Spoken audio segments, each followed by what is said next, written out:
কে গান শোনাবে কেন্দ্রীয় কমিটি তার শতাব্দী চ্যাটার্জি।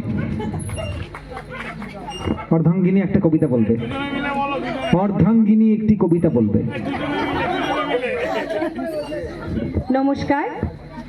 এক দাদা বললেন যে নেতাজি সম্বন্ধে কিছু বলতে বা গান কেউ জানে যদি করতে, তো দেখলাম সবাই এড়িয়েই গেল। তো আমি ভাবলাম একটা করি, নেতাজির বার্থডে যেহেতু জন্মদিন, নেতাজিকে নিয়েই। প্রিয় নেতাজি, কবি শুভ্রা ঘোষ। প্রিয় নেতাজি, অনেক দিন ধরেই তোমাকে চিঠি লিখব ভেবেছিলাম, কিছুতেই আর হয়ে উঠছিল না। আজ কোনো একটা ঘটনার নিরিখে তোমাকে চিঠি লিখতে বসলাম। ছোটবেলায় আমাদের দোতলার ড্রয়িং রুমে তোমার ছবি, জন্মদিনে পেতাম বই, সেখানেও তুমি। বাবার গল্পে তোমারই বীরত্ব, দেখতে দেখতে শুনতে শুনতে ক্রমে আমিও তোমার ভক্ত।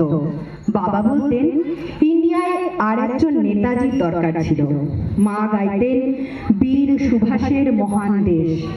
দাদু বলতেন ছেলেটাকে ওরা শেষ করে দিল। ঠাম্মার চোখে তখন আঁচলের ক্ষতি। এসবের মধ্যে বড় হয়ে ওঠা আমিও কেমন একটা ঘোরের মধ্যে থাকতাম। ভাবতাম পারতে, তুমি সব পারতে, যদি আর একবার আমাদের মধ্যে তোমাকে পেতাম। আজ উত্তর 40-এ আমার একই ঘোর। তুমি পারতে, কেননা দেশের মাটিতে দেশপ্রেমের মতো জোরালো একটা ঝাঁকুনি দেবার ক্ষমতা তখন আর কারও ছিল না। এখনো আছে কি? তোমার হারিয়ে যাবার পর কত কমিশন বসেছে ভারতবর্ষে। ভারতের পূর্ব, পশ্চিম, উত্তর, দক্ষিণ। কোনো পীর, কোনো সন্ত, কোনো দয়ালু বৃদ্ধকে দেখে ভুল করেছে সবাই, ছুটে গেছে তুমি মনে করে, কিন্তু ফিরেছে মাথা নেড়ে। তবু তোমাকে পাবার আশায় বুক বেঁধেছে। তুমি তো শুধু বসু পরিবারের নও, গোটা ভারতবর্ষের মণিকোঠার হীরক, যার আলোর শুদ্ধতা কালোকে সাদা করতে পারে।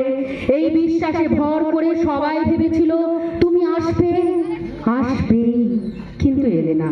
কেটে গেল অনেকগুলো বছর, পেরিয়ে এলাম জীবনের অনেক গলি ঘুচি। তুমি এখন বিমানবন্দরে, সভা সমিতিতে, রিসার্চ ব্যুরোতে, এমনকি ছেলের নামকরণেও শুধু হৃদয়ে যেন দোলা দেয় না জানো। তোমার জন্মদিনটা এখন সবাই ছুটির দিন বলে আছে, আয়েশ করে উপভোগ করে। আর ছেলেরা, তারা তো এখন দেশ থেকে বিদেশের খবরেই বেশি রাখে। আর মেয়েরা, তারাও স্বাধীনতার ভেলায় চড়ে হতচকিত, শুধু মাটি কাঁদে। সেই কান্না যেন ভূমিকম্প, খরা, এল নিনো, বন্যা হয়ে চারিদিকে ভাসায়। এখনো অভিমান করে শুয়ে থাকা রেনকোজিতে, আজ যখন ঘাড়ের উপরে AK-47, নিঃশ্বাস রক্তের হরি খেলা ধর্মের জিগিরে, তখন শোনাও তোমার সেই আওয়াজ, আমি সুভাষ বলছি।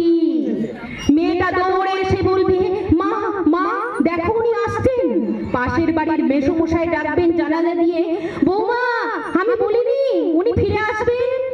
খোলা জানালার ধারে দাঁড়াবেন মেয়েরা, তাদের ডান হাতে শঙ্খ, বাঁ চোখে জল। নদী হবে উত্তাল, নৌকা বেসামাল, পরাণ মাঝিও চেঁচাবে উনি আসছেন। সবুজ মাঠে শিশুদের হাতে পতাকার দোলা, উনি আসছেন, উনি আসছেন, উনি ফিরে আসছেন।